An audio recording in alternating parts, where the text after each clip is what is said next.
Hello guys, कैसे हैं आप सब। आई होप आप सब अच्छे होंगे। तो मैंने यार आप लोगों के साथ एक बात शेयर करना चाहती हूँ। मैं आपको कल का इंसिडेंट बताती हूँ। कल जब मैं अपने गोले को थेरेपी पे लेके गई थी तो कल मैंने वहाँ पे देखा, मतलब एक बच्चा था जो हाइपर एक्टिव था। तो वो हाइपर एक्टिव कहते हैं उसको, मतलब वो बच्चा थोड़ा ज़्यादा एक्टिव है, बहुत ज़्यादा शरारतें करते हैं। तो उसके लिए भी उसकी थेरेपी चला रहे हैं। तो जब बेबी की थेरेपी हो रही थी गोले की, तो मैं साइड में उसकी मम्मा के पास चली गई थी।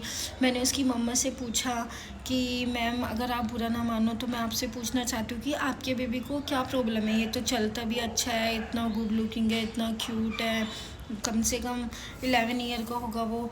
तो मैंने उनसे पूछा कि एग्जैक्टली प्रॉब्लम क्या है, मतलब हर एक चीज़ में परफेक्ट लग रहा है मुझे आपका बच्चा, तो फिर आप थेरेपी पे क्यों लेके आते हो। तो फिर उन्होंने कहा कि मेरा बच्चा ना हाइपर एक्टिव है।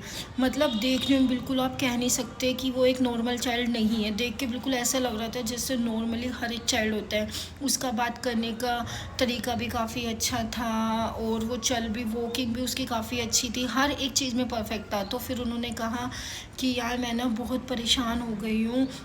मैं अपने बच्चे की मिनिमम, मतलब 11 ईयर का था वो मेरे अकॉर्डिंग, उन्होंने भी 11 ईयर ही बोले थे। मुझे एज तो कंफर्म नहीं की थी मैंने उनसे। तो उन्होंने बोला मैंने 7 साल हो गए इसकी थेरेपी कराई जा रही हूँ।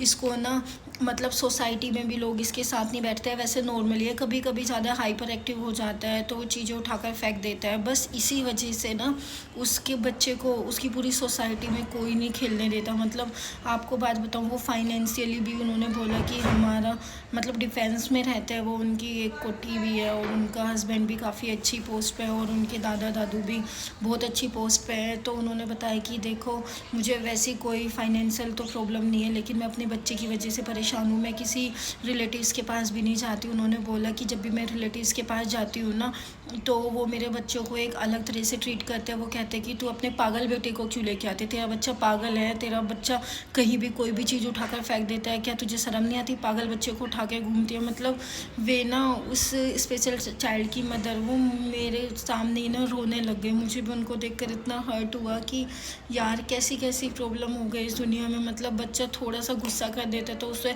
हाइपर एक्टिव की कैटेगरी में डाल दिया। वो मम्मी ना बहुत रो रही थी, उनको देखकर मुझे बहुत अंदर से मैं भी टूट गई। मतलब मुझे समझ नहीं आया। मैंने उनको समझाया कि आप परेशान मत हो। वो कह रही कि मैं तो किसी रिश्तेदार के यहाँ जाना छोड़ दिया, अपने मेरे खुद के जो सगे संबंधी है वे भी कहते हैं अपने बच्चे को छोड़कर आना तो आ जाना, तो इसी वजह से वो कहीं नहीं जाते। तो यार ऐसे लोगों को देखकर हर्ट होता है। फिर लगता है कि यार मेरी प्रॉब्लम तो ज़्यादा बड़ी नहीं है, उनकी प्रॉब्लम कितनी बड़ी है। तो कल की स्टोरी है ये, जो मैंने आप लोगों के साथ शेयर की है।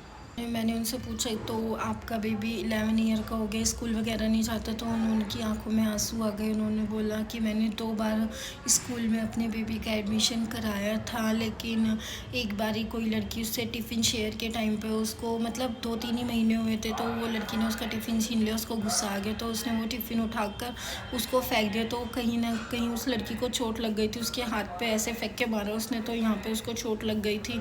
तो उस लड़की के पेरेंट्स ने उसके लिए कंप्लेन करी स्कूल में। तो फिर उसके स्कूल से उसको रस्टिकेट कर दिया था, उसको निकाल दिया था। तो फिर कह रही मैंने सेकंड टाइम भी उसको स्कूल में एडमिशन कराया, तो फिर सेकंड टाइम भी उसको किसी रीज़न से बाहर निकाल दिया था। तो मैं अपने बच्चे को लेकर बहुत परेशान हूँ। मैं मेंटली और फिज़िकली दोनों परेशान हूँ। बेचारी भी रो रही थी, उनको देखकर मुझे भी रोना आ गया। मुझे भी लगा कि यार मेरा बेबी भी है, मेरा बेबी भी इन सारी चीज़ों को फेस करेगा। कल को उसका स्कूल में एडमिशन कराऊंगी तो पता नहीं किस तरह के बच्चे मिलेंगे, कैसे मेरे बच्चे के साथ बिहेव करेंगे। तो उनको देखकर यार मुझे भी थोड़ा, समझ सकते हो आप, एक इसमें स्पेशल चाइल्ड की क्या गलती है ये बताइए आप। ये तो सब भगवान जी की देन है ना। भगवान जी ने किसी को नॉर्मल बना दिया, किसी को स्पेशल बना दिया, बस यही चीज़ है। लेकिन ये चीज़ें हमारी सोसाइटी नहीं समझती है, इस तरह से ट्रीट करती है ना। बस मैं आपको क्या बताऊँ। तो उस बच्चे की मम्मी का फेस मुझे अभी भी याद है। मतलब कल की बात हो गई, लेकिन मेरे माइंड में ना बस वो ही कंटिन्यू चल रही है, उनकी बातें ही माइंड में बार बार रिपीट हो रही है। उनके बच्चे का क्या फ्यूचर है। उनकी सोसाइटी में ना सब उसको पागल पागल करके बुलाते हैं। कहती है मैं तो पूरी सोसाइटी से डिस्कनेक्ट हो गई हूँ, मेरा अब किसी से कोई मतलब नहीं रहा, क्योंकि जो मेरे बच्चे की रिस्पेक्ट नहीं करता, अब मैं वहाँ जाकर करूँगी क्या। ये उनकी लाइन थी। आप लोगों की क्या थिंकिंग है? क्या आप लोगों के साथ भी कोई ऐसी चीज़ का एक्सपीरियंस है? मतलब क्या आप लोगों ने भी कोई ऐसी चीज़ का एक्सपीरियंस लिया है?